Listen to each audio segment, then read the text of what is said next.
Pero el texto de abajo, el texto, señoritos. Pablo César Gómez. Agradecemos a Sofía.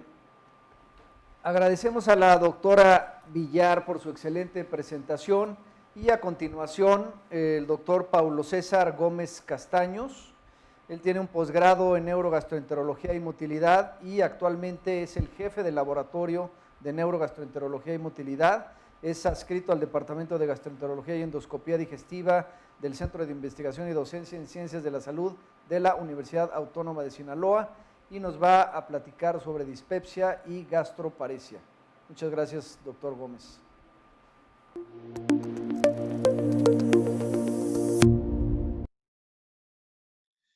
Buenos días a todos. Quiero agradecer a la Asociación Mexicana de Gastroenterología y a los directores del curso por la invitación a este evento. Y a continuación vamos a comentar sobre los trabajos más destacados en cuanto a dispepsia y gastroparesia que se presentaron en los últimos congresos europeos y americanos de gastroenterología. Iniciamos con este trabajo de dispepsia, que se encargó de evaluar el efecto de los inhibidores de bomba de protones en la permeabilidad y en la eosinofilia duodenal. En este trabajo se incluyeron 24 sujetos sanos, 15 pacientes que cumplían criterios de dispepsia funcional. A ambos grupos se les realizó endoscopía alta y se les administró pantoprazol 40 miligramos durante 4 semanas. A las biopsias tomadas se les midió resistencia eléctrica transepitelial y se les realizaron 2 cuestionarios para valorar sintomatología. Los resultados que se obtuvieron se muestran en el cuadro del lado izquierdo, donde pueden observar que lo más relevante fue que aquellos sujetos que tenían dispepsia funcional y se les dio el inhibidor de bomba de protones disminuyeron su permeabilidad intestinal, así como su número de eosinófilos duodenales. Y también disminuyó y mejoró la calidad de sus síntomas en el grupo en el que se administró inhibidor de bomba de protones. En conclusión, el inhibidor de bomba de protones reduce la permeabilidad duodenal, la eosinofilia y los síntomas en dispepsia funcional, y en la dispepsia funcional pueden estar involucrados otros factores que pueden provocar síntomas de dispepsia. En el siguiente trabajo se trata de evaluar la relación de la ansiedad con la dispepsia funcional y la eosinofilia duodenal. Aquí se incluyeron 3,000 pacientes de Suecia que se tenían en una base de datos. Solamente 213 participaron en el estudio. A estos 213 pacientes se les dio seguimiento durante 10 años, se les aplicaron cuestionarios para depresión y ansiedad y a todos se les realizó una endoscopía alta. A los individuos se les tomaron biopsias de la primera y segunda porción de duodeno y se obtuvieron los siguientes resultados. En el 42% de los sujetos se cumplieron criterios para dispepsia funcional.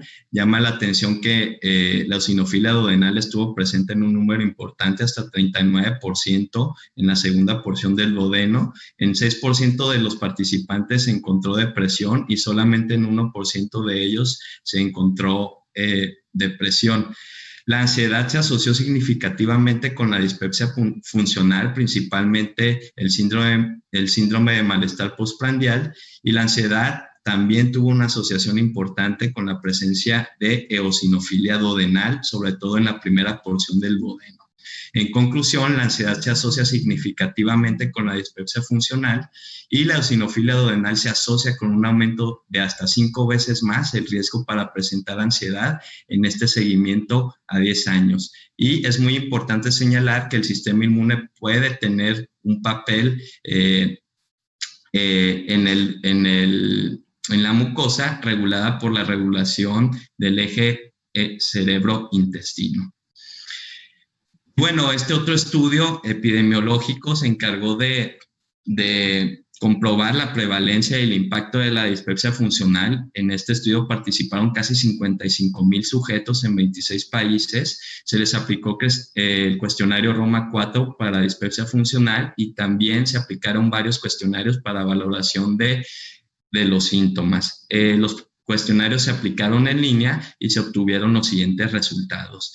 En cuanto a la prevalencia más alta se obtuvo en Egipto, de hasta un 12%, y la prevalencia más baja se obtuvo en Japón, de hasta un 2%.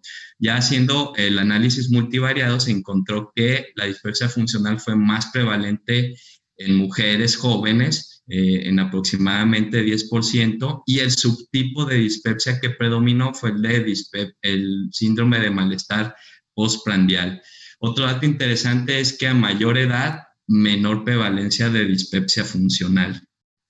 En conclusión, la prevalencia de dispepsia funcional con criterio Roma 4 es variable en los diferentes países. La dispepsia funcional es más frecuente en mujeres y la disminución de la prevalencia se da en los grupos de edades más avanzadas. Tiene una limitación importante de este estudio, es que no se realizó valoración médica a los participantes, ya que el cuestionario se aplicó en línea.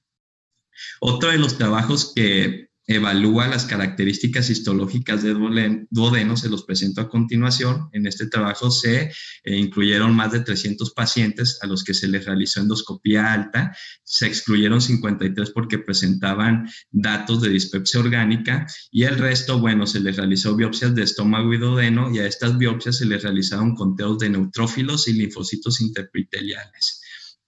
Los resultados que se obtuvieron fueron los siguientes. En la gráfica de la izquierda pueden ustedes ver que la eosinofilia duodenal estuvo presente sobre todo en los pacientes que tienen síndrome de malestar postprandial.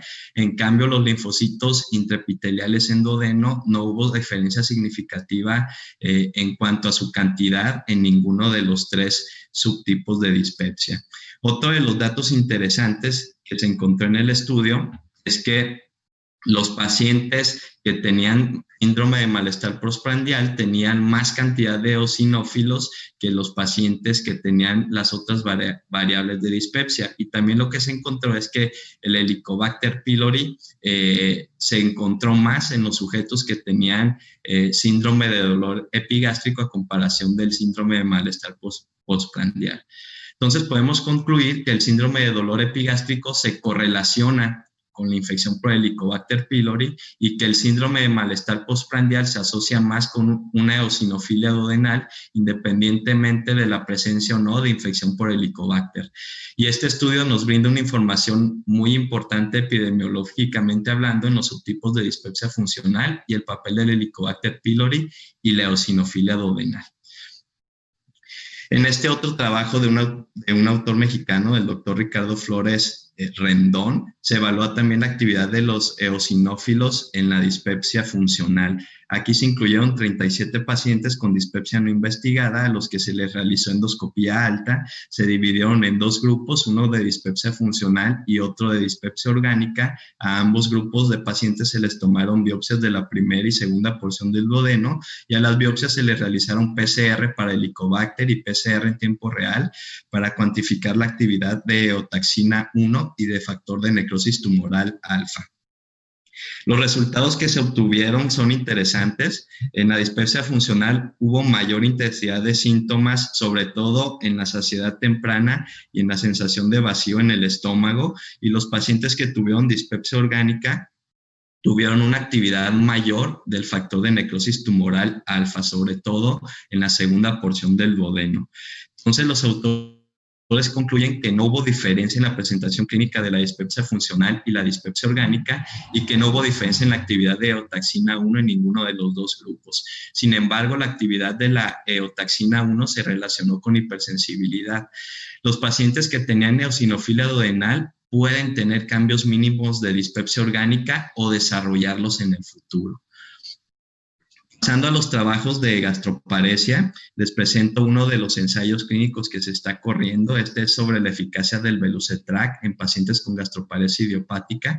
Como ya sabemos, el Belucetrac es un agonista altamente selectivo de receptores de 5-HT4, y esto le confiere una actividad procinética. Se incluyeron pacientes con puntajes de síntomas de gastroparesia mayor a 2.5, pacientes en los que se evidencia vaciamiento gástrico retardado o una alteración mejoración en sus pruebas de aliento.